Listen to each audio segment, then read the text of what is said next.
to be used for the kingdom so you can build for the kingdom, okay? So this leader, this producer, he is set apart, okay? He must be. He must be set apart because the world right now does not cherish, or the world in general does not cherish pouring into one another, seeing to one another's needs, okay? This man understands love is sacrificial. He understands that he must sacrifice some things to build a life that God has already called him to build. He understands that, for a season, he's going to have to give some things up so that he can reap the benefits of his hard work. And in due season, the Lord will bless him with his heart's desires if he does things the Lord's way. So this man is set apart. In order to be a leader, you are not walking with the crowd, honey. You're walking before the crowd. Your back is to the crowd sometimes. When you're speaking to the crowd, you face them. And when you're leading them, your back is to the crowd. You're always set apart. You're always on a platform, okay? You're always on a different level than the people that you were called to help. The people that you were called to cultivate, okay? So by being a leader, by being set apart, that behavior translates to your marriage. Okay, where you understand, where you approach this thing with a different mindset, with a winner's mindset, a king's mindset. Okay, you understand and you are intentional about your unique approach to life, love, and relationships. You're not going to allow this woman to slip away. You're going to cherish her. You're going to treat her well. You're going to be responsive to her needs and execute with care. You're going to lead by example, and you're able to provide. Does that ring a bell from our leadership acronym? Okay. This man is a natural protector, okay? A natural provider. He naturally embodies provider energy, but remember that's something that we believe God builds in his sons, that he will cultivate provider energy, okay? But he has a natural desire to step into that energy, not just, for the future family, but for destiny, to answer the call, to become the husband. He's got to have that provider energy built in him. Okay, this man, this leader, this producer, he's compassionate. He has a heart of compassion for God's people.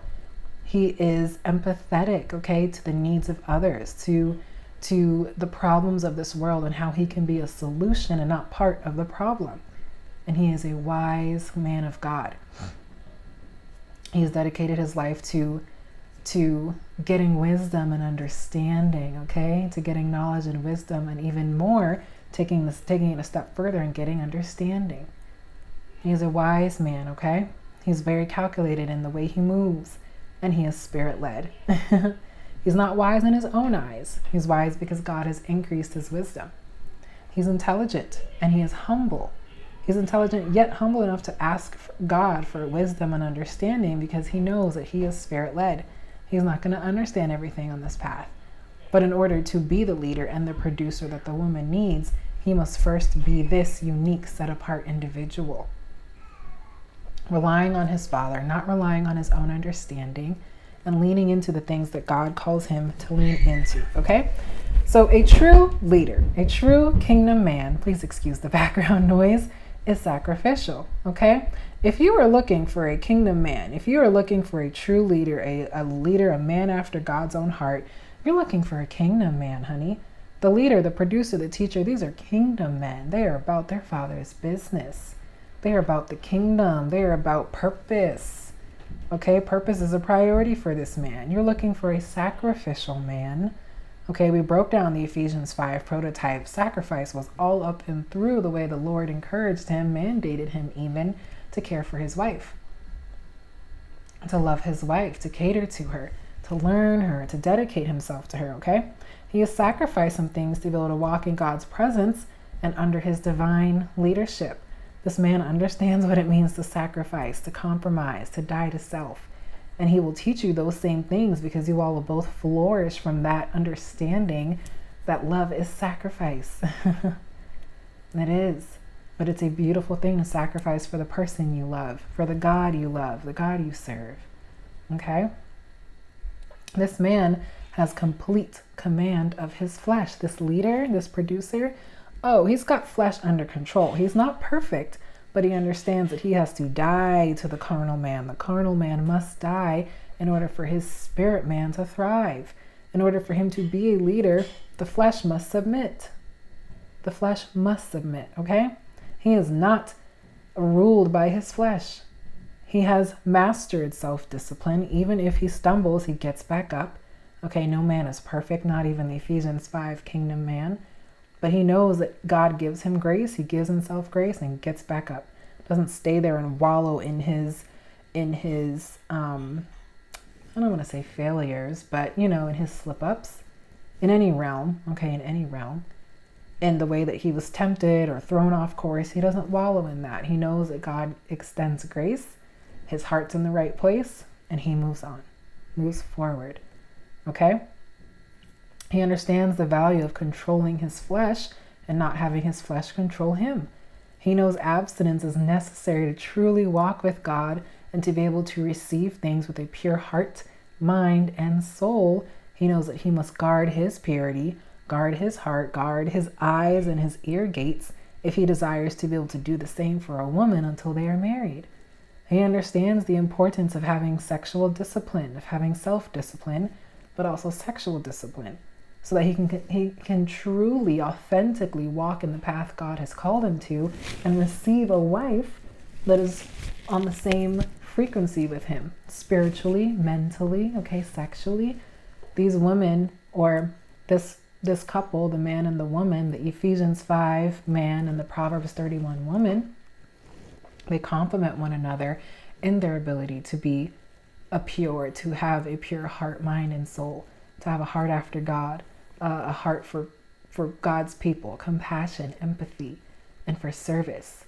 And they complement one another in their discipline, in their ambitions, their godly ambitions, and in their desire, to complement one another and improve themselves with one another, to continue growing, continue learning, okay, to continue learning about each other, serving one another's needs as they, naturally ebb and flow in life, okay? These people want to grow together. They want to grow in love together, okay? And they really do understand the meaning of what it means to enter into a holy covenant, a lifelong covenant, okay, under God's eye, okay, with God's ordaining, with God's approval, and what it means to uphold and to honor that covenant, that promise.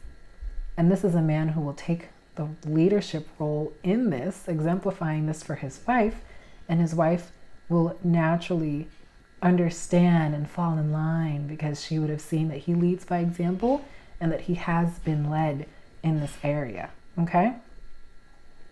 So it's really a beautiful thing to become this type of man, this type of leader, this type of producer, to be able to pour into someone so sacrificially and so intentionally and open yourself up to be poured into as well. It's not just one-sided. This man won't be able to tolerate or thrive being completely empty and not having someone who is equipped to pour into him, okay?